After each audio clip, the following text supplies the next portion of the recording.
Da ya sorry na yante asemfoforo na trese enye Ghana ha say de bia ya sorry ayete ensemfoforo na etiefo asemo a aba abrehosem asemo yi esi ewo ekuro bia ye fe no Trom na Trom yi ewo New Joabin South Municipality a ewo Eastern Region na etiefo de esi ene se maame bi wakwa kokun maame foforo bi se maame no eni ne kunu ehyehyehye ho enu hunti wode enyama akwakobobo no a ende amene o kasa maame yi wewu now maame na wewu no ye friend Millicent Opoku ena de wokodi nyambransem no ye friend Christiana na wo be ma no ye friend Richard nti no Christiana ene Richard omo aware na maame no wedi 40 years eye Millicent Opoku wedi 40 years nti no Christiana yi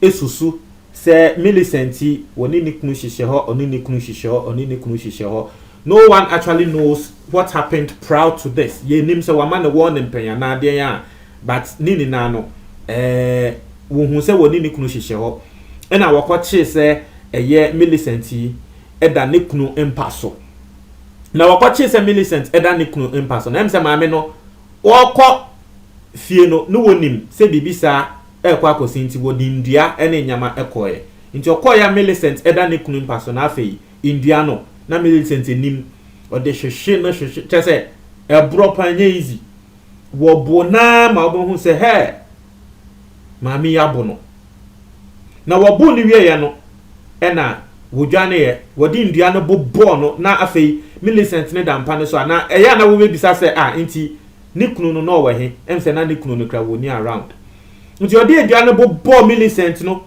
ebobo no prepra no na afei Millicent dampa ne so wontumi movie wontumi nyahe nti efie na wo mo team no co-tenants bia wono nso etifie ho aye friend Mr. Charles Kuma and actually say around 11:30 and wonya information and actually say wo mo ye na pa ye be fa Millicent e call hospital answer na wo mo de no e be call hospital no na utumi hu say wontumi nkeka no ho but utumi feel say she was alive but na wo ye helpless wontumi nya hwe wontumi nkasa ya buna matrese wontumi nya hwe ene ye de no e call hospital ye de no call hospital anche na doctor for e ka say Millicent wewu shortly on arrival or arrive ya anche na doctor for share say ne anima ho ane nyama na wo mokro ka say mami de be den say wo be survive etiefo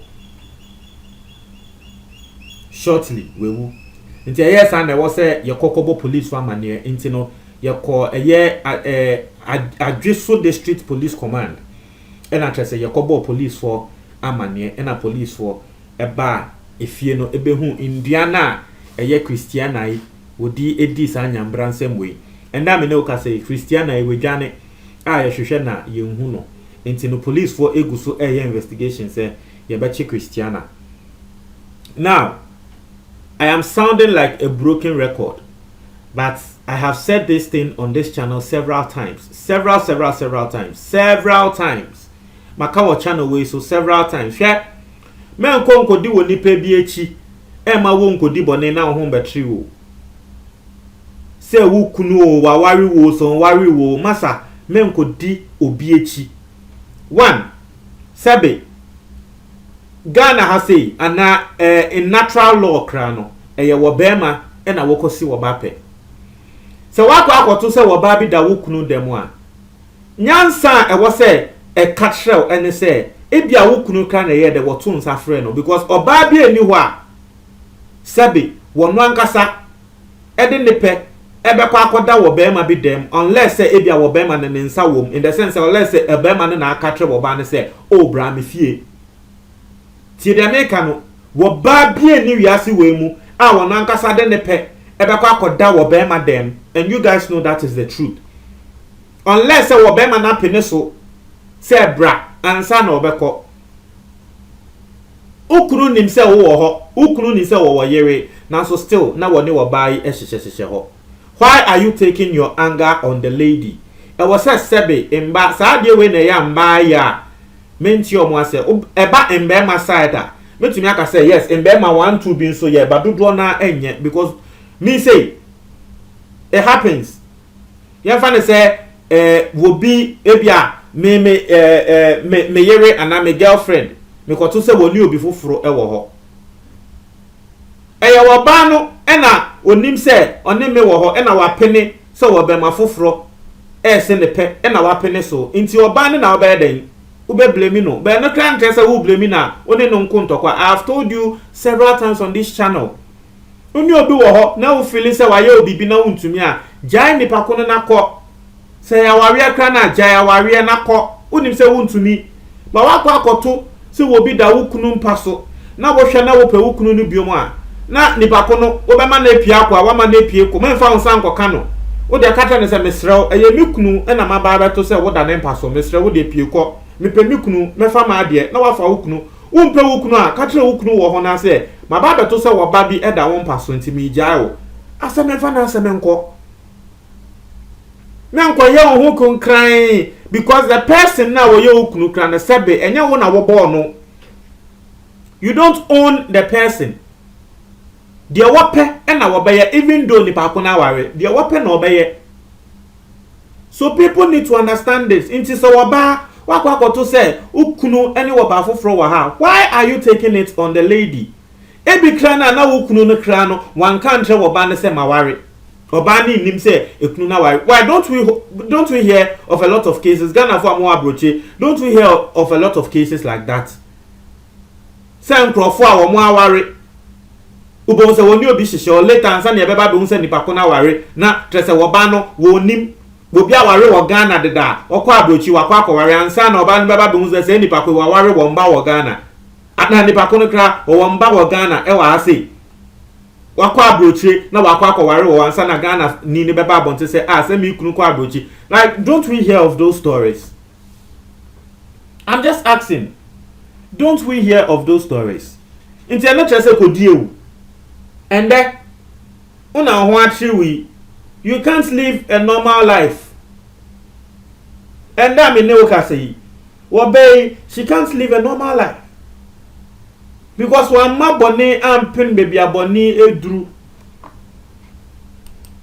Ohun say I have every right. Obabi ni mi kunu na minti I have every right. Masa. Okunu na wo kum obabi onu hunti okunu na wo kum obabi no. Sabe if he actually deserved that na ko wabaka ko for ba foforo wo wachi. We need to learn. We need to put these things in our head. You can't say we are microphone tiasie. Ya. Ene de meka ne kra na trewo. Ya say wo kunu oni oba foforo damon paso. Ya say wo girl obema foforo re no. Ya say wo kunu chese ya I know. But no matter how hard the thing is, and then say koko kuni pakuna in the name of ukunu. That is a no. And then there o di amane bebe fie enne oba ne di amane abefie ono ankasa wo dwane akwa akotete o di amane abefie wo dwane akwa akotete kra sisi awo wa brabo will your life be the same and your guess is as good as mine? No, your life will never be the same. Wa brabo be sesa until say police for be chill sisi abebi awuti untumi ntina hobiom untumi ye nyama bibiom untumi mpiero because upia yebebo police for amane ejuma untumi nko ejuma because yebe monitor say wakwa akodi ewo asem ne baaye wo mu a wo mu nimonia wo mu ate asem no say Christian kwa akodi ewo Christiana wakwa akodi ewu nti ejuma e bia wo ye kra no untumi nya biom ye wo wa yebebo police for amane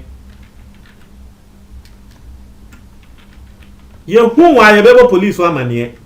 So your life has changed for the worse. So is it worth it? Masa, will say ukunu, but I am telling you for a fact, no one is worth it too. will be anywhere. Everyone, even your parents, it is not always they will be beside you.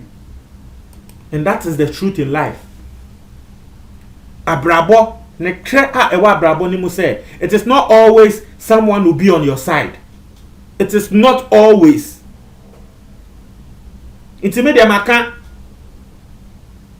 Wo hwe na se ukunu oni obi foforo da na wo pe ukunu na oye we a wafa wade na wo te na ho saa obi anso ma oye wo hwe na wo mpa obi anso omu ye na waka se o we chiti wo miso ntimi ja Ghana mra kire se ekunu no o chiti wo so, and this one cry you have evidence of oba no what the ekunu ni dem inti Ghana mra kire se ekunu no wo chiti wo so kra na mbra kra kire se wo de court na ko divorce ya ye be ye kra na ya gi ekunu no ni japade ni bia ma, because enamono so ena wawe no egu nti wo hwe na wo kunu chiti wo so na wo ntumi a apa ke onyama uja wa wawe na wako baby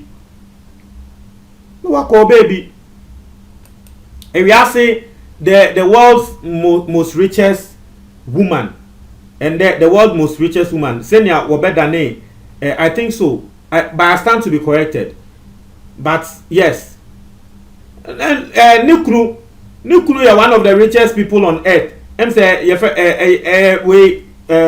saying I'm say Amazon owner no say Jeff Bezos mrefi ba story no sa Nikuru egofa age na America say well ojai awawe court him say yes awawe jai na efuni Nikuru ne sai enti ye che Nikuru ne japade half maame no ende maame ne ye ka emba wo mo sika wo wiase mu pa maame ne din abaso ni din ka ho, as simple as that. Okoni baby wenya ni sika okobọ ne bra. No one is worth it. Misremo Ntra ma jo comment box ni mu.